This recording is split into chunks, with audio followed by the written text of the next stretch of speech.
Nous savons tous qu'Israël est un pays extraordinaire, et si cela ne tenait qu'à certaines personnes, Israël aurait été effacé de la face de la terre. Le simple fait qu'Israël existe encore aujourd'hui n'est pas seulement un miracle, mais le fruit de l'engagement de certains hommes et femmes dévoués des forces israéliennes qui ont versé leur sang et leur sueur pour protéger le pays. Ainsi, cette vidéo leur est dédiée. Je vous présente certains des soldats israéliens les plus dangereux. Yamam. En matière de lutte contre le terrorisme, une unité se distingue parmi toutes les autres. Yamam, l'unité nationale de contre-terrorisme d'Israël. Établie en 1974 après le dévastateur massacre de Malot, Yamam a été créé pour développer et pratiquer des tactiques de combat rapprochées pour des opérations de contre-terrorisme et de sauvetage d'otages en territoire ami. Avec leurs officiers hautement entraînés et leur équipement de pointe, Yamam est devenu synonyme de peur et de respect dans le monde de la contre-terrorisme. Pour comprendre pourquoi Yamam est considéré comme l'une des forces israéliennes les plus dangereuses, nous devons d'abord plonger dans l'intense formation et préparation que ces officiers suivent. Dès qu'ils rejoignent l'unité, ces hommes et femmes courageux sont poussés à leurs limites, tant physiquement que mentalement. Le programme de formation de Yamam est réputé pour sa rigueur et son intensité. Il commence par un processus de sélection éprouvant, où seuls les meilleurs des meilleurs sont choisis pour rejoindre les rangs de cette unité d'élite. Les candidats subissent une série de tests physiques et psychologiques pour évaluer leur aptitude aux tâches exigeantes qui les attendent.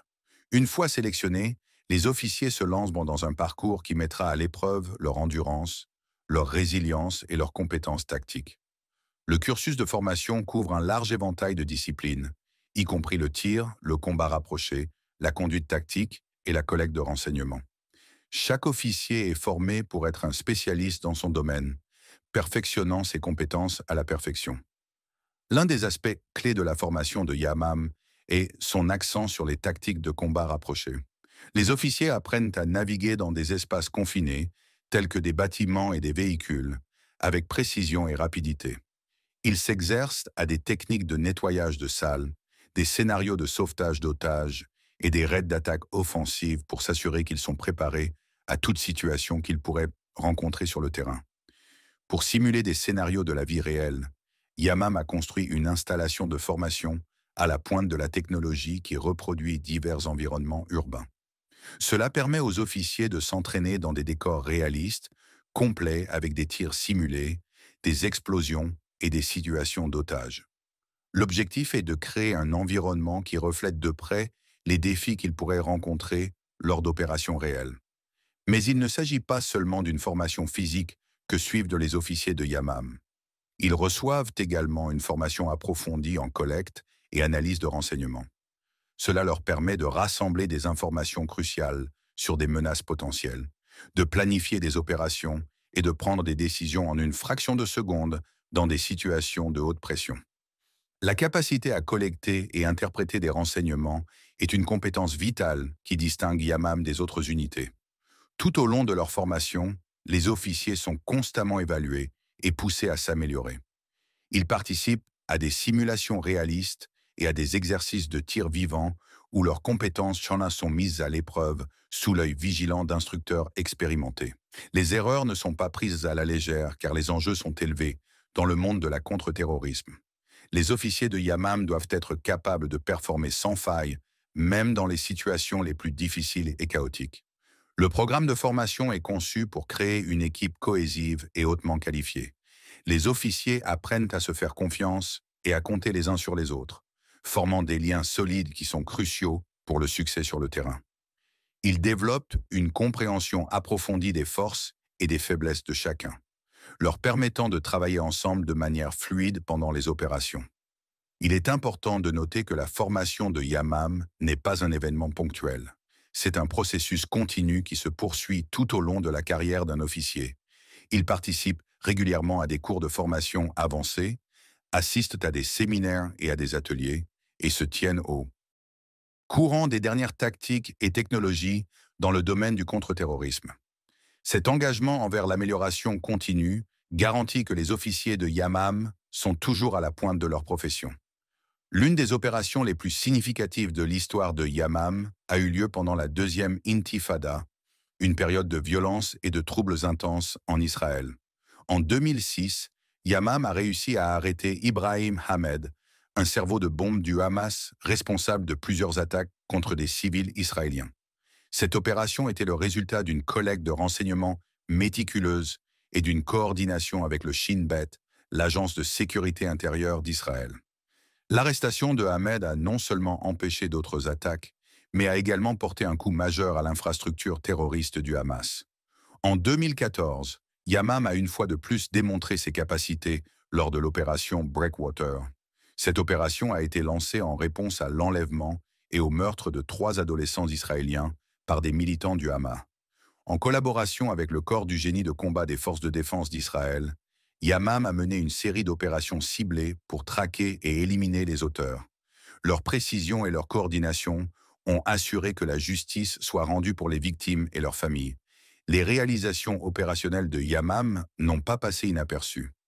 L'unité a reçu de nombreuses citations d'honneur de la part du commissaire de la police israélienne et du chef d'état-major des forces de défense d'Israël. Ces distinctions reconnaissent leur performance exceptionnelle et leur contribution à la sécurité nationale. Elles témoignent du courage et du dévouement des officiers de Yamam. Sayeret Matkal. Sayeret Matkal, l'unité d'élite des forces spéciales des forces de défense israéliennes, est renommée pour ses capacités exceptionnelles et son entraînement rigoureux. Ces soldats subissent un processus de sélection visant à repérer les personnes les plus talentueuses et les plus brillantes, alliant intelligence, conditions physiques et résilience mentale. La vision derrière Sayeret Matkal était de créer une force capable d'exécuter des missions quasi impossibles n'importe où dans le monde, quelles que soient les conditions. Le programme d'entraînement de Sayeret Matkal est éprouvant et dure environ 2 ans. Il englobe un large éventail de compétences et de disciplines, garantissant que ces soldats sont préparés à toute situation qu'ils pourraient rencontrer sur le terrain. De la camouflée et des techniques de combat à la patrouille et au déminage, chaque aspect de la guerre est couvert dans leur formation. Le tir tactique, la navigation et les tactiques de reconnaissance sont également des composants essentiels de leur régime d'entraînement. L'un des aspects clés de la formation de Sayeret Matkal est son insistance sur la collecte de renseignements. Ces soldats sont formés pour opérer derrière les lignes ennemies, effectuant des reconnaissances profondes pour obtenir des informations stratégiques. Ils sont habiles à rassembler des informations par divers moyens, y compris la surveillance, les interrogatoires et l'analyse. Cette expertise leur permet de recueillir des informations critiques qui sont vitales pour le succès de leur mission. En plus de leur capacité de collecte de renseignements, Sayeret Matkal est également formé aux opérations de recherche et de sauvetage au combat. Ils sont compétents pour extraire et évacuer du personnel d'environnement hostile, souvent sous des tirs ennemis intenses. Leur capacité à naviguer à travers des terrains difficiles et à fournir une assistance médicale dans des situations de haute pression les rend inestimables dans les missions de sauvetage. La lutte contre le terrorisme est un autre domaine où Sayeret Matkal excelle. Ces soldats sont formés pour neutraliser les menaces posées par les terroristes et les groupes extrémistes. Ils suivent une formation spécialisée en combat rapproché, en sauvetage d'otages et en opérations anti-francs. Leur capacité à répondre rapidement et de manière décisive aux menaces terroristes leur a valu une réputation d'une des unités de lutte contre le terrorisme les plus efficaces au monde. La formation de Sayeret Matkal inclut également la conduite de chasse à l'homme. Ces soldats sont formés pour traquer et capturer des cibles de grande valeur, souvent en opérant dans des environnements hostiles et inconnus. Leur capacité à recueillir des renseignements, à analyser des données et à coordonner avec d'autres unités les rend très efficaces pour localiser et appréhender des individus d'intérêt. La formation et les capacités de Sayeret Matkal évoluent constamment pour s'adapter à la nature changeante de la guerre. Ces soldats suivent un entraînement continu et sont tenus de s'engager pour 36 mois de service supplémentaires, garantissant qu'ils restent à la pointe des capacités des opérations spéciales israéliennes. De nombreux soldats de Sayeret Matkal occupent des postes non seulement au sein de l'unité, mais aussi dans d'autres unités de Tsahal, utilisant leur expertise pour renforcer l'efficacité globale de l'armée. Tout au long de son histoire riche, Sayeret Matkal a été impliqué dans de nombreuses opérations de haut profil qui ont eu un impact significatif sur Tsahal et sur Israël dans son ensemble. Des sauvetages d'otages aux missions de sabotage en passant par la collecte de renseignements, l'unité a constamment démontré ses capacités exceptionnelles et son engagement indéfectible à protéger la nation. L'une des opérations les plus célèbres et audacieuses menées par Sayeret Matkal a été l'opération Entebbe en 1976. La mission a été lancée pour sauver 245 passagers d'avion qui étaient retenus en otage par des terroristes en Ouganda. L'opération a été minutieusement planifiée et exécutée, l'unité se déguisant en dictateur du pays pour infiltrer le lieu et réussir à sauver les otages. L'opération Entebbe a mis en lumière l'intelligence, la créativité et la capacité de l'unité à opérer sous une pression extrême, attirant l'attention du monde entier et solidifiant la réputation de Sayeret Matkal comme une force avec laquelle il fallait compter. En plus de l'opération Entebbe, Sayeret Matkal a été impliqué dans d'innombrables autres opérations, dont beaucoup restent classées. Leur expertise en matière de collecte de renseignements et de reconnaissance approfondie leur a permis de rassembler des informations critiques qui ont façonné l'issue de divers conflits. Leur capacité à opérer derrière les lignes ennemies et à obtenir inestimables pour donner à Tsahal un avantage significatif. L'impact de Sayeret Matkal va au-delà de ses succès opérationnels. L'unité a produit de nombreux dirigeants militaires et politiques de haut rang en Israël. Les diplômés de Sayeret Matkal ont occupé des postes influents au sein de Tsahal, du gouvernement et d'autres secteurs de la société israélienne. Leur formation et leur expérience dans Sayeret Matkal leur ont donné les compétences et les qualités de leadership nécessaires pour exceller dans leurs domaines respectifs. Shayetet 13. Après l'indépendance d'Israël en 1948, le besoin d'une unité de commando naval spécialisée est devenu évident. Yochai Ben-Nun, un héros d'Israël et le 6e commandant de la marine israélienne, a reconnu ce besoin et s'est engagé à créer une force qui devenirait légendaire. Fondée en 1949, Shayetet 13 a été constituée d'hommes tirés des rangs du Paliam, la branche navale du Palmach, l'élite des forces de combat de la Haganah. Ces hommes ont été soigneusement sélectionnés pour leurs compétences exceptionnelles, leur force physique et leur dévouement inébranlable à la cause de la sécurité d'Israël. Dès ses débuts, Shayetet 13 a opéré sous un voile de secret. Son existence était initialement un secret d'État et ses membres portaient l'insigne de la marine israélienne, dissimulant leur véritable identité et leur objectif. Ce secret était crucial pour le succès de leur mission, car il leur permettait d'opérer de manière discrète et de surprendre leurs ennemis. Cependant, les premières années de Shayetet 13 n'étaient pas sans défi. L'unité a fait face à des restrictions de taille et de budget qui limitaient ses capacités et ses ressources. Mais malgré ces limitations, les membres de Shayetet 13 étaient déterminés à prouver leur valeur et à avoir un impact significatif. Leur premier grand test est survenu lors de la crise de Suez en 1956. Shayetet 13 a été appelé à mener des missions de reconnaissance et des campagnes terrestres, recueillant des renseignements cruciaux et fournissant un soutien aux forces israéliennes.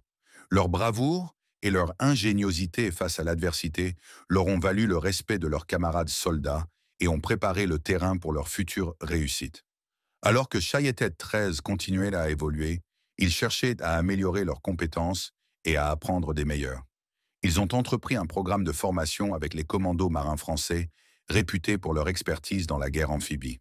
Cette collaboration a permis à Shayetet 13 d'apprendre de nouvelles tactiques, techniques et stratégies qui se révéleraient inestimables dans leurs opérations futures. Pendant cette période, Shayetet 13 a également adopté son insigne caractéristique de chauve-souris, symbole de leur furtivité, agilité et capacité à instiller la peur dans le cœur de leurs ennemis. Cet insigne est devenu un symbole de leur unité et de leur objectif commun. Instaurer un sentiment de fierté et de camaraderie parmi les membres de l'unité. Les premières années de Shayetet 13 ont été marquées par la détermination, la résilience et une quête incessante d'excellence. Malgré les défis auxquels ils étaient confrontés, les membres de Shayetet 13 ont prouvé à maintes reprises qu'ils étaient une force avec laquelle il fallait compter. Leur engagement indéfectible envers la sécurité d'Israël et leur volonté d'aller au-delà de l'appel du devoir les distinguaient en tant que soldats parmi les plus dangereux de l'armée israélienne. Alors que Shayetet 13 continuait à prouver sa valeur, elle a été appelée à jouer un rôle significatif dans certaines des guerres et conflits les plus critiques d'Israël. Leurs opérations audacieuses et leurs réalisations remarquables ont solidifié leur réputation en tant qu'une des unités des forces spéciales les plus redoutables au monde. Pendant la guerre des 6 jours en 1967, Shayetet 13 avait pour mission de neutraliser les flottes ennemies et d'effectuer des raids audacieux. Leur objectif était de perturber les capacités navales ennemies et de sécuriser les frontières maritimes d'Israël. Grâce à leurs compétences inégalées en guerre amphibie et leur capacité à frapper rapidement et silencieusement, Shayetet 13 a exécuté ses missions avec précision et efficacité. Leurs actions ont joué un rôle crucial dans le succès global de la guerre, paralysant les forces navales ennemies et garantissant la domination d'Israël en mer. Au cours des années suivantes, Shayetet 13 a été largement active dans la guerre d'attrition. Ce conflit prolongé entre Israël et ses voisins arabes exigeait résilience, ingéniosité et détermination inébranlables. Shayetet 13 a mené de nombreux raids de commando, opérations de minage, patrouilles maritimes et missions de sabotage.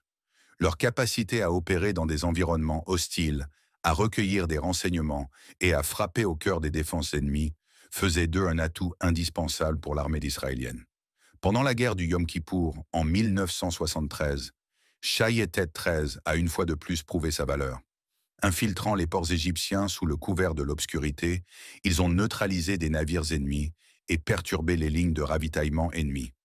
Leurs actions audacieuses derrière les lignes ennemies ont porté un coup sévère à la marine égyptienne et ont donné un avantage significatif aux forces israéliennes. La capacité de Shayetet 13 à opérer discrètement et à mener des missions à haut risque avec précision a mis en lumière leurs compétences exceptionnelles et leur engagement indéfectible envers la sécurité d'Israël. Ces dernières années, Shayetet 13 a été à l'avant-garde des opérations de lutte contre le terrorisme. Pendant la seconde intifada, ils ont joué un rôle vital dans la lutte contre l'infrastructure terroriste palestinienne à Gaza et en Cisjordanie. Leur expertise en guerre urbaine, en collecte de renseignements et en frappe de précision en a fait une force redoutable contre ceux qui cherchaient à nuire aux civils israéliens.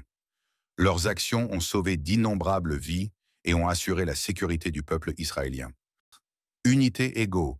Dans le monde des soldats d'élite, peu d'unités peuvent égaler l'intensité et la rigueur de l'unité 621, Sayeret Egoz. Ces soldats suivent un programme d'entraînement qui les pousse à leurs limites physiques et mentales, les préparant aux missions dangereuses qu'ils devront affronter. Le parcours commence par une formation d'infanterie de base et avancée avec la célèbre Brigade Golani. Cela sert de fondation pour le programme d'entraînement éprouvant de 16 mois qui suit. Dès le premier jour, les recrues sont poussées à leurs limites, tant physiquement que mentalement. Le programme d'entraînement de l'unité Egoz est conçu pour simuler des scénarios de combat réels, s'assurant que les soldats sont préparés à toute situation qu'ils pourraient rencontrer. Les exercices de navigation à longue distance testent leur capacité à naviguer à travers un terrain inconnu, souvent sous couverture de nuit. Les défis d'orientation poussent leurs compétences en lecture de cartes à l'extrême, car ils doivent rapidement et précisément déterminer leur position. Mais c'est dans le domaine du camouflage que l'unité Egoz excelle véritablement. Ces soldats sont des maîtres dans l'art de se fondre dans leur environnement, devenant un avec la nature. Ils subissent une formation approfondie en techniques de camouflage, apprenant à se cacher efficacement dans divers paysages, qu'il s'agisse de forêts denses, de montagnes rocheuses ou d'environnements urbains. Le renseignement joue un rôle crucial dans les opérations de l'unité Egoz. Les soldats sont formés à la collecte d'informations, utilisant des équipements de surveillance avancés et menant des missions secrètes derrière les lignes ennemies. Leur capacité à rassembler des informations vitales et à les transmettre à leurs commandants est déterminante pour le succès de leurs opérations. La formation en contre-terrorisme et en guerre est également un élément clé de leur programme d'entraînement. Les soldats apprennent à neutraliser les menaces rapidement et efficacement, employant un large éventail de tactiques et de techniques. Du combat rapproché aux engagements à longue distance, ils sont bien versés dans une variété de scénarios de combat. Le programme d'entraînement de l'unité Égos n'est pas pour les âmes sensibles. Il pousse les soldats à leurs limites, tant physiquement que mentalement.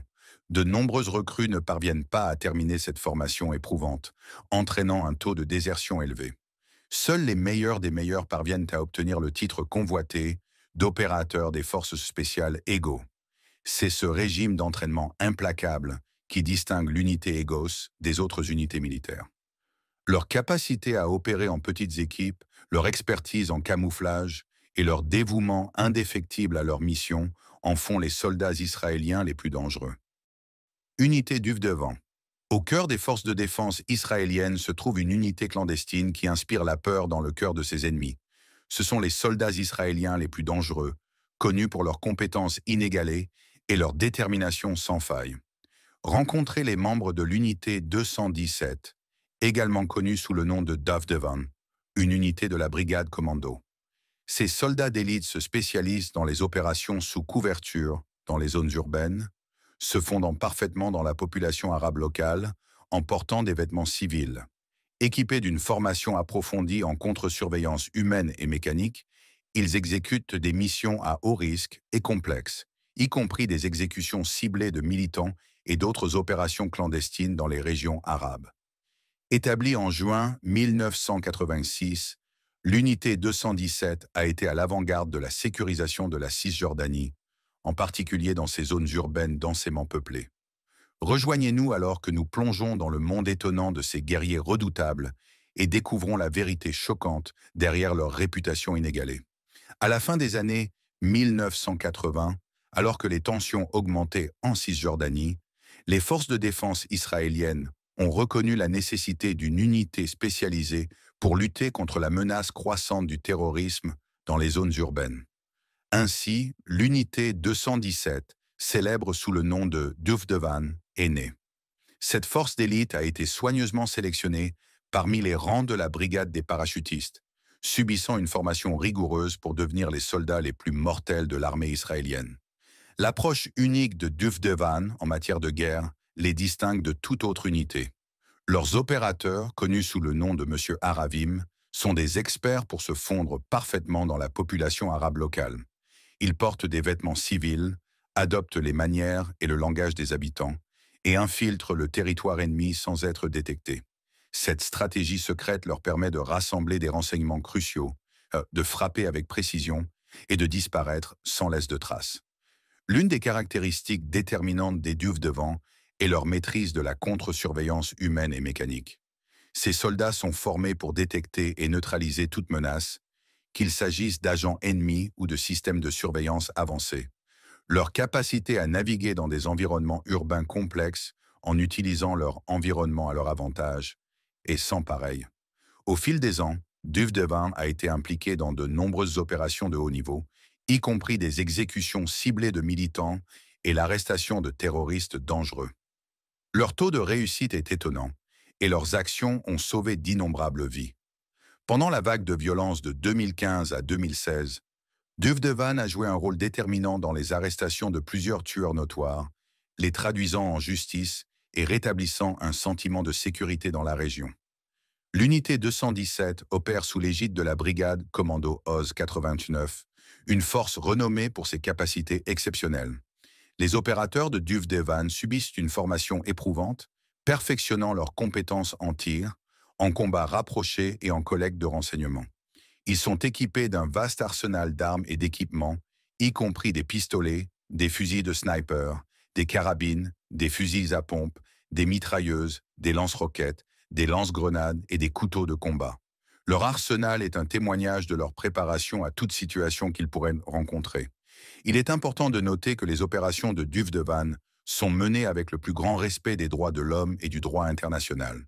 Ils respectent des règles d'engagement strictes, veillant à ce que leurs actions soient justifiées et proportionnées. Bien que leurs méthodes puissent être non conventionnelles, leur engagement à protéger les vies innocentes reste inébranlable. La série télévisée Fauda de Netflix a attiré l'attention du monde sur l'unité d'élite israélienne fictive inspirée de Duvdevan. Bien que le spectacle puisse être une œuvre de fiction, il capture l'essence du dévouement, du courage et de la détermination inébranlable de l'unité. Shaldag. Alors que nous plongeons plus profondément dans le monde des soldats israéliens les plus dangereux, il est crucial de comprendre le processus de sélection rigoureux et la formation intensive que subissent les candidats de l'unité Shaldag. Seuls les meilleurs des meilleurs sont choisis pour rejoindre les rangs de cette force d'élite. Le processus de sélection commence par une série de tests physiques et mentaux épuisants, conçus pour pousser les candidats à leurs limites. Ces tests comprennent des courses d'endurance, des parcours d'obstacles et des simulations de combat. L'objectif est d'identifier des individus qui possèdent non seulement une force physique et une endurance exceptionnelle, mais aussi la volonté mentale nécessaire pour s'épanouir dans des situations de haute pression. Une fois sélectionnés, les candidats s'engagent dans une phase de formation de 22 mois qui est à la fois physiquement et mentalement exigeante. La formation couvre un large éventail de compétences et de disciplines, y compris une formation d'infanterie de base et avancée, le parachutisme, les tactiques de contre-terrorisme, des exercices de navigation, la coopération air-sol, la collecte de renseignements et une formation spécialisée pour des rôles désignés au sein de l'unité. Pendant cette phase de formation, les candidats sont poussés à leurs limites, subissant un conditionnement physique intense et perfectionnant leurs compétences en combat. Ils apprennent à opérer dans divers terrains et conditions météorologiques, maîtrisant l'art de la discrétion et de la précision. La formation comprend également des exercices de tir réels extensifs, où les candidats doivent démontrer leurs compétences avec une gamme d'armes, y compris les fusils d'assaut M16 et M4A, un équipé du lance-grenade M203, des pistolets Glock et des fusils de sniper Mauser. Mais ce n'est pas seulement la prouesse physique qui est soulignée pendant la phase de formation. Les candidats apprennent également la pensée critique, la résolution de problèmes et les compétences en prise de décision. Ils apprennent à analyser des situations complexes et à prendre des décisions en une fraction de seconde sous une pression extrême. L'objectif est de produire des soldats qui sont non seulement hautement qualifiés en combat, mais aussi capables de s'adapter à des circonstances en rapide évolution. Pour inspirer et éduquer davantage les opérateurs Shaldag, à la fin de leur formation, ils reçoivent un livre sur David Sterling et la campagne du SAS en Afrique du Nord. Cela sert de rappel de l'héritage d'excellence et de l'importance de l'innovation dans le domaine des opérations spéciales. La phase de formation culminera avec une évaluation finale où les candidats seront soumis à l'ultime épreuve. Ils doivent démontrer leur maîtrise de tous les aspects de leur formation, montrant leur capacité à travailler en tant qu'unité cohésive et à exécuter des missions complexes avec précision et efficacité. Seuls ceux qui réussissent dans cette phase de formation reçoivent le précieux insigne de guerrier et l'emblème de l'unité Shaldag. Cet insigne représente un martinet, symbolisant l'agilité et l'adaptabilité de l'unité, les ailes représentant leur capacité à surmonter les défis, et une étoile de David symbolisant leur engagement indéfectible envers l'État d'Israël. Le processus de sélection et la phase de formation de l'unité Shaldag ne sont pas pour les âmes sensibles. Il faut un individu extraordinaire pour endurer les défis physiques et mentaux et émerger comme l'un des soldats israéliens les plus dangereux. Le dévouement, la discipline et l'engagement inébranlable envers l'excellence distinguent les opérateurs Shaldag des autres. Depuis leur création, l'unité Shaldag a été à l'avant-garde de certaines des opérations les plus audacieuses et à enjeux élevés de l'histoire militaire israélienne. Ces guerriers intrépides ont prouvé maintes fois qu'ils sont l'incarnation des soldats israéliens les plus dangereux. Une des opérations notables dans laquelle l'unité Shaldag a joué un rôle déterminant était l'opération Litani en 1978. Cette opération visait à repousser la menace des militants palestiniens dans le sud du Liban. Les opérateurs Shaldag avaient pour mission de mener des missions de reconnaissance profonde derrière les lignes ennemies, de collecter des renseignements critiques et de fournir un soutien aux forces israéliennes principales. Leur expertise en reconnaissance spéciale et en guerre irrégulière s'est révélée inestimable pour le succès de l'opération. Lors de la guerre du Liban de 1982, l'unité Shaldag a encore une fois démontré ses compétences exceptionnelles. Ils ont participé à de nombreuses opérations secrètes, notamment la collecte de renseignements, des raids de style commando et des missions de recherche et de sauvetage. Leur capacité à opérer en territoire hostile et à extraire des informations précieuses dans des conditions extrêmes en a fait un atout indispensable pour les forces de défense israéliennes. Pendant la première et la deuxième intifada, l'unité Shaldag a joué un rôle crucial dans la lutte contre le terrorisme et le maintien de la sécurité en Cisjordanie et dans Gaza. Leur expertise en tactique de contre-terrorisme et en collecte de renseignements leur a permis de neutraliser efficacement les menaces et de protéger les civils israéliens. Leurs opérations impliquaient souvent l'infiltration du territoire ennemi, des arrestations ciblées et la collecte d'informations vitales pour prévenir de futures attaques.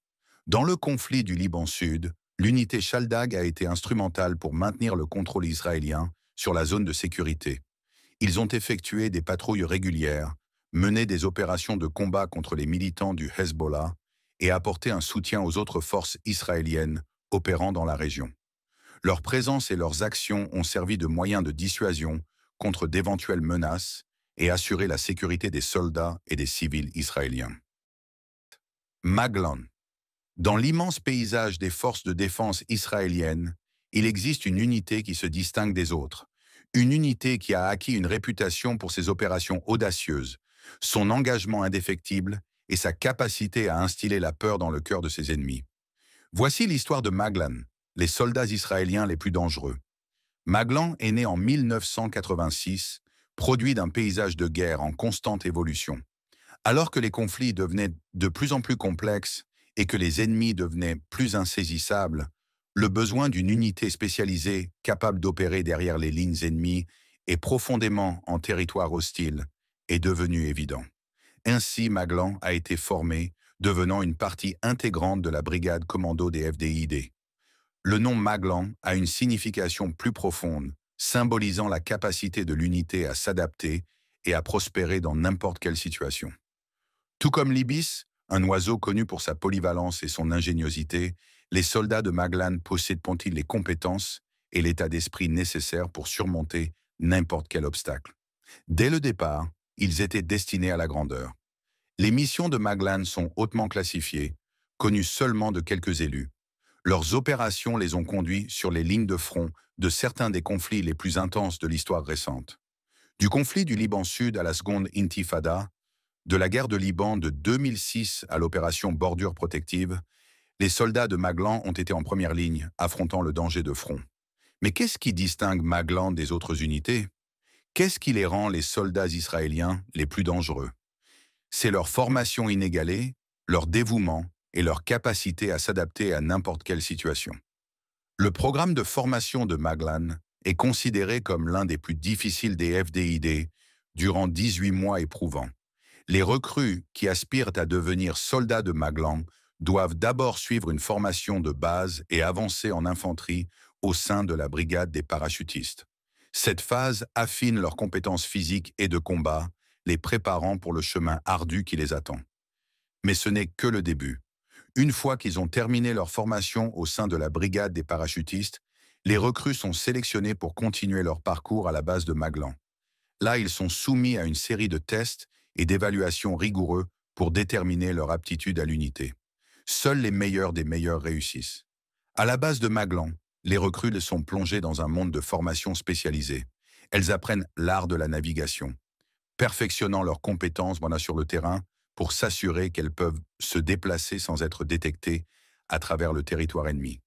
Elles maîtrisent l'art du camouflage, se fondant parfaitement dans leur environnement, devenant une avec les ombres. L'observation est une autre compétence cruciale que les soldats de Maglan doivent posséder. Ils sont formés pour être des observateurs avisés, capables de recueillir des informations vitales et d'évaluer la situation en cours. Cette compétence, combinée à leur capacité d'adaptation, leur confère un avantage significatif sur le terrain. Mais cela ne s'arrête pas là. Les soldats de Maglan sont équipés d'appareils opérationnels spéciaux qui leur donnent un avantage dans leur mission. Ces dispositifs, soigneusement conçus et adaptés à leurs besoins spécifiques, leur fournissent les outils nécessaires pour mener à bien leurs objectifs avec précision et efficacité. Les normes physiques exigées pour devenir soldat de Maglan sont exceptionnellement élevées. Environ un tiers des candidats qui entrent dans le programme le terminent avec succès. La formation les pousse à leurs limites, tant mentalement que physiquement, les préparant aux missions dangereuses qui les attendent. Des membres notables de Maglan ont connu un grand succès dans leur carrière. Naftali Bennett, l'ancien Premier ministre israélien, et Yanni Witzkowitz, un auteur renommé, ne sont que quelques exemples du calibre des individus qui ont servi dans cette unité d'élite. Leur contribution à l'héritage de l'unité témoigne du niveau d'excellence que Maglan exige. Les activités de Maglan n'ont pas échappé à l'attention. En 2015, l'unité a reçu une citation des chefs d'état-major, reconnaissant son service et ses réalisations exceptionnelles. Leur dévouement et leur bravoure leur ont valu le respect et l'admiration de leurs camarades soldats et de la nation dans son ensemble. En 2018, Maglan a remporté le championnat international de tir de précision des FDID, mettant en avant leurs compétences de tir inégalées. Leur capacité à atteindre leurs cibles avec précision et exactitude témoigne de leur formation et de leur expertise. Ils représentent vraiment une force avec laquelle il faut compter. Mais ce ne sont pas seulement les distinctions qui définissent Maglan. C'est leur engagement indéfectible à protéger leur patrie. En 2020, Maglan a fait les gros titres lorsqu'ils ont tendu une embuscade et tué 4 militants dans le plateau du Golan. Leur action rapide et décisive a empêché une attaque potentielle sur le sol israélien. Cependant, leur bravoure a un coût élevé. Pendant la guerre Israël-Hamas de 2023, Maglan a été plongé dans la bataille de Zikim, où ils ont perdu 14 soldats. Leur sacrifice est un rappel frappant des dangers auxquels ils font face et des limites qu'ils sont prêts à franchir pour protéger leur nation. Unité 669. Dans le monde des unités militaires d'élite, peu peuvent égaler l'intensité et la nature exigeante de l'entraînement. Dans le monde des unités militaires d'élite, peu peuvent égaler l'intensité et la nature exigeante de l'entraînement subi par les soldats de l'unité 669.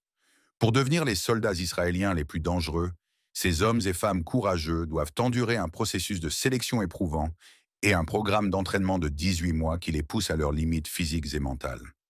Le processus de sélection de l'unité 669 est connu pour être l'un des plus difficiles des forces de défense israéliennes. Seuls les meilleurs des meilleurs sont choisis pour rejoindre cette unité d'élite. Les candidats doivent démontrer une condition physique exceptionnelle, une résistance mentale et un fort désir de sauver des vies. Le processus de sélection comprend des tests physiques rigoureux, des évaluations psychologiques et des entretiens pour évaluer l'adéquation du candidat aux tâches exigeantes qui les attendent.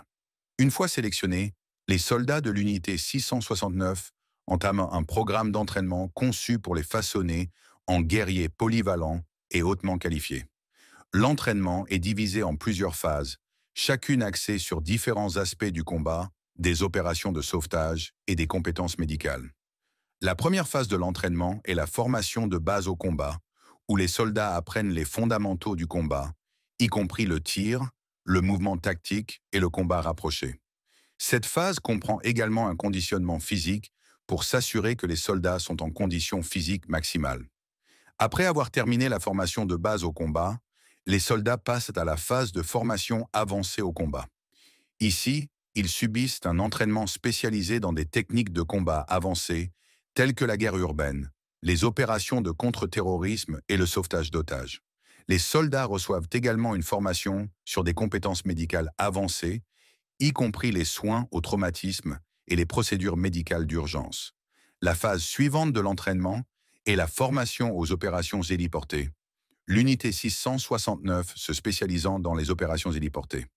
Il est crucial que les soldats soient compétents en techniques d'insertion et d'extraction par hélicoptère. Ils apprennent à descendre en rappel depuis des hélicoptères, à réaliser des sauts en haute altitude et à mener des missions de reconnaissance aérienne. Cette phase inclut également l'entraînement aux opérations d'assaut aérien et la coordination d'un soutien aérien rapproché. L'un des aspects les plus difficiles du programme d'entraînement est la formation au combat et au sauvetage en milieu hostile. Dans cette phase, les soldats apprennent à exécuter des missions de sauvetage complexes dans des environnements hostiles. Ils s'entraînent à extraire des soldats blessés du champ de bataille, à fournir des soins médicaux sous le feu et à évacuer les blessés vers la sécurité. Cet entraînement comprend des scénarios simulés qui répliquent des situations de combat réelles, testant la capacité des soldats à prendre des décisions en une fraction de seconde et à travailler en équipe cohésive. Tout au long du programme d'entraînement, les soldats de l'unité 669 sont poussés à leurs limites, tant physiquement que mentalement. Ils subissent des tests de conditionnement physique éprouvants, un entraînement d'endurance et des simulations de combat qui simulent le stress et le chaos des opérations réelles. L'entraînement est conçu pour les préparer aux situations de haute pression auxquelles ils seront confrontés sur le terrain, où des vies sont en jeu. Les soldats de l'unité 669 ne sont pas seulement formés pour être des guerriers exceptionnels, mais aussi des professionnels médicaux qualifiés. Ils suivent une formation médicale approfondie, y compris des soins avancés pour les traumatismes, la médecine d'urgence et les procédures d'évacuation. Cette double formation leur permet de fournir une assistance médicale immédiate aux soldats et aux civils blessés, renforçant ainsi leur statut de soldats israéliens les plus dangereux. Le processus de formation et de sélection de l'unité 669 témoigne du dévouement et de l'engagement de ces soldats d'exception. Leur capacité à performer dans des conditions extrêmes, à prendre des décisions en une fraction de seconde et à exécuter des missions de sauvetage complexes les distingue des autres unités militaires. L'entraînement rigoureux qu'ils subissent garantit qu'ils sont préparés à relever tout défi qui se présente à eux. En plus de leur entraînement rigoureux, les soldats de l'unité 669 possèdent des compétences spécialisées sans pareil qui les rendent les soldats israéliens les plus dangereux. Ces compétences, perfectionnées au fil des années d'expérience et d'entraînement continu, leur permettent d'exécuter des missions audacieuses et complexes avec précision et efficacité. L'une des compétences spécialisées clés de l'unité 669 est leur expertise en opérations de recherche et de sauvetage en combat. Ces soldats sont formés pour localiser, extraire et fournir des soins médicaux au personnel en détresse, qu'il s'agisse de pilotes abattus, de soldats blessés ou de civils pris dans des situations dangereuses. Leur capacité à naviguer dans des environnements hostiles, souvent sous le feu de l'ennemi, les distingue des autres unités militaires. La compétence de l'unité 669 dans les opérations héliportées est un autre aspect crucial de leurs compétences spécialisées. En tant qu'unité héliportée, ils sont formés pour réaliser des insertions et des extractions à haut risque dans divers terrains et conditions. Que ce soit dans une région montagneuse, une zone urbaine dense ou en mer ouverte, ces soldats peuvent opérer sans encombre depuis des hélicoptères, assurant une intervention rapide et efficace lors des missions de sauvetage. Les soldats de l'unité 669 sont également hautement qualifiés en combat rapproché et en guerre urbaine.